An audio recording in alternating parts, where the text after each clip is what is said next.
I'm cooking a dish from every single country in the world in alphabetical order, and right now I'm in Belgium. So yeah, I used to live in Belgium very recently ago, just before COVID hit. I guess that's not that recent anymore. But yeah, I love the place. I look back at my time there with a lot of nostalgia. I love the food there. I've already made a lot of their dishes on this channel before, including moule frite, which is the national dish, French fries, Liège waffles, carbonade à la flamande, which is their beer stew, chicken vaute zoe, but there is one glaring omission I can think of right now. Shrimp croquettes. Anytime I'd go out to a restaurant there that was serving like Belgian local food, I'd always order those and I miss them. So I want to try to recreate those because they were out of this world. So that's what we're going to do. Let's start this off with 500 grams of very fresh shrimp I got from a fishmonger around here. These guys need to be peeled and deveined to, remove the poop chute. Gently peel away the shell. Squeeze the tail off. That vein there is cool, it's just a vein. But on the other side, the flip side, I'm just gonna take a knife and very gently make a little slit. Hello, poop. And of course, just remove the chute. Ugh. And I just wanted to give it a really thorough rinse just in case I missed anything. Of course, I could have just gone and bought pre-peeled shrimp, but I wanted like the freshest stuff I could find. Next up, dice up an onion. Whoa, pretty good. So my favorite saucepan and a tablespoon of butter. Medium heat, butter's melted, add the onion, sweat it out. Add in the shrimp, drizzle a little bit of brandy on top, and then set it on fire. About a teaspoon of tomato paste, 250 milliliters of water. Bring it to a boil just like this. Add in some salt, I think it needs it. Okay, once that reaches a boil, turn off the heat. Once this has kind of cooled, I'm gonna add it into my food processor. So I need to pulse until it reaches a smooth paste.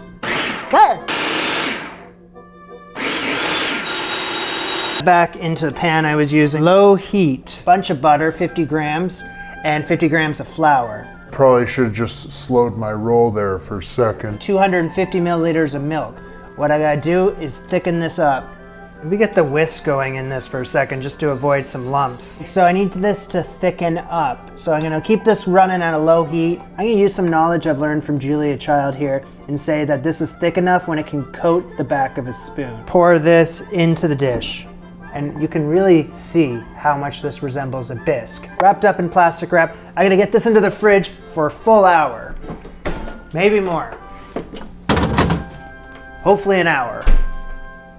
So it's the next day. This recipe has taken me into overtime. I didn't think it would take this long to make these croquettes, and here's the thing. I think I've chosen the wrong recipe for these things. It's probably a fine recipe, but it's written by a Belgian guy and he's either French or Flemish and English isn't his first language, so I'm having difficulty following along to his English recipe, if you get my drift. It's like a language barrier. I'm about halfway through this recipe and I'm like, do I have to keep following along to this one? Should I have chosen a different one?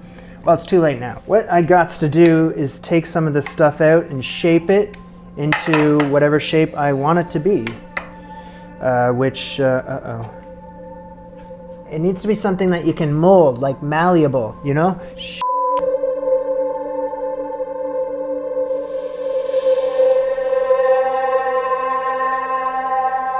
So I'm completely abandoning that recipe. It just wasn't for me. So I really want to do Belgium right. So I've just got back from the store and I've picked up more shrimp. Hey George, the ocean called. They're running out of shrimp. This is a pound worth, although the new recipe I'm following along to says half a pound. So if we need more shrimp along the way, we know who to call. Just to save some time, I went ahead and bought peeled and deveined shrimp. I thought it was the right call, considering I've already spent a lot of time on this recipe. So let's just squeeze the tails off and away we go. It says save the shells. I don't have shells. I'm gonna keep the tails though, over here. And there's some poop on my hand. Chop the shrimp into 1/4 inch dice. Just slice up half a medium-sized onion. Let there be light. So I got my saucepan here. Tablespoon of butter. Melt that over a medium heat. Onion goes in. Cook until translucent, but not browned. Sweat it out, sweat it out. After a few minutes, I'm gonna add in, if you had the shrimp shells, if you had the heads, you could add that in. All I got are the tails, so work with what you got. 1 3/4 cup, it's just under 500 milliliters of milk. Une bay leaf. Turn up the heat. Crank it up. Turn it up. Bring this to a boil.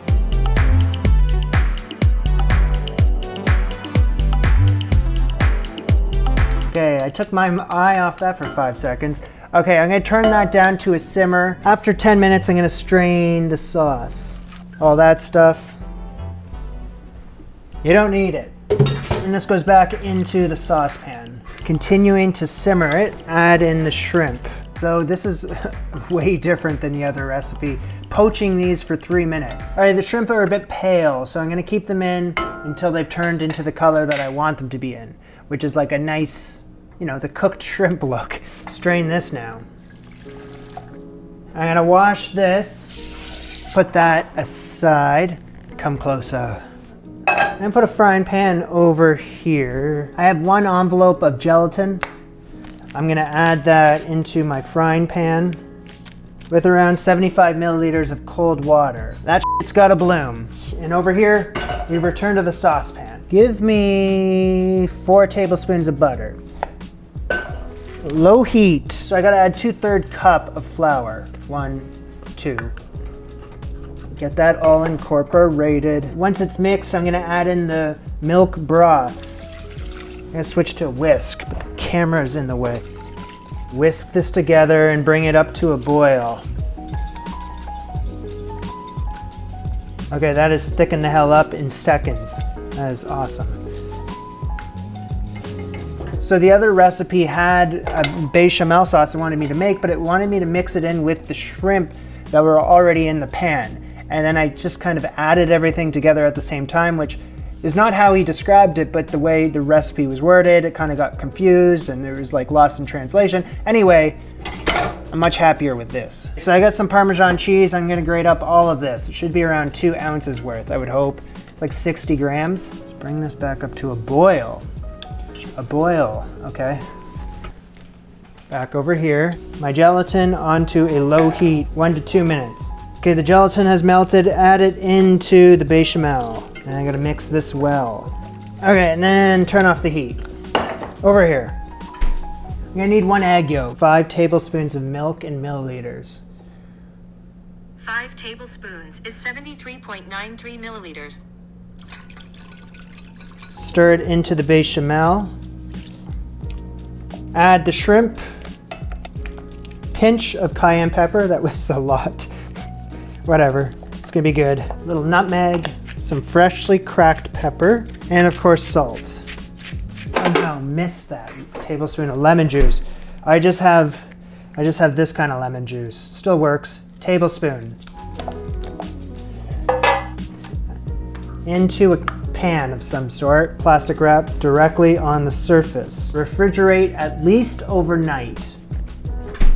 After all we've been through, we have finally figured out the filling. How many should I make?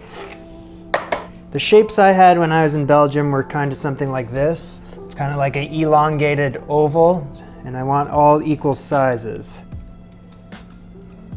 Should I do more? No, I'm gonna stick with 5. Okay, I need flour here, 1 egg here, and I just got some like simple breadcrumbs here. So here's my dredging station. Flour, egg, breadcrumb. So I'm gonna roll each one of my shapes into the flour, cover it, completely cover it around. Woohoo, roll it around, yeah. Now that I can just refine the shapes just a bit better, whisk up this egg. All right, let's try this out. Roll it around in the egg. Just completely coat it in the breadcrumbs. Okay, again, egg, breadcrumbs. I'm gonna chill these while I get everything set up. Prep a pan, baking rack, paper towel, over here. My cast iron. I have some leftover frying oil. I'm gonna use this up. Fill the pan up. It's like, what, half an inch deep? Quarter inch deep? Quarter inch deep. Do a half an inch deep. I'm not driving. Between a 1/4 inch and a half an inch deep. I can't tell. Heat this up to what, 350 degree Fahrenheit, 177 degree Celsius. We're good, we're good. Croquettes into the oil. Golden brown all over. It's probably gonna be a couple minutes per side. Well, this little piece fell off one of them, so I gotta be incredibly gentle. They gotta be crisp and they gotta be golden brown. I think the filling inside is getting really soft, so that each time I roll them around, it's pretty precarious.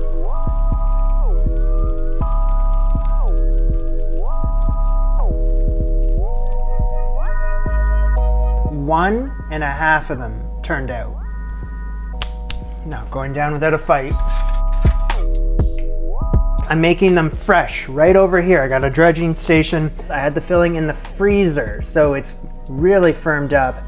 And I have just made this thing on the spot. Here we go, into the oil.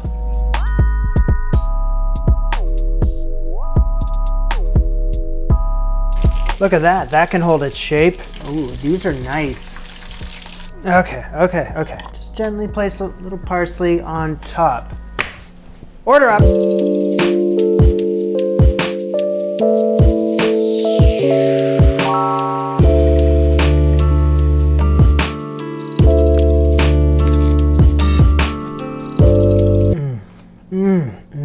Oh God. It's just like these little shrimp pieces in the center. It's like you take a bite and you're always getting a little piece of shrimp.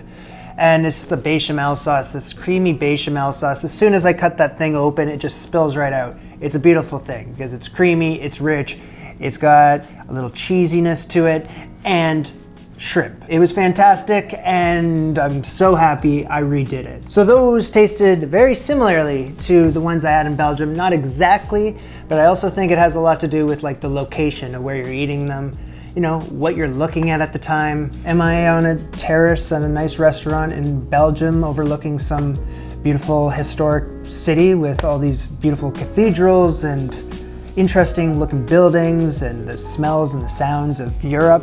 Or am I looking at like this? Considering the setting, I think that's as close as I'm gonna get. So I mentioned I made a lot of videos about Belgian food. I'm gonna link all those in the description, along with this video right here, which is me searching for the best French fries in Brussels, Belgium, which is one of my favorite videos I've ever made. This video right here is me looking for waffles in the same city. So I love these two videos, along with all the ones in the description. I'll see you next time. Au revoir. Bye.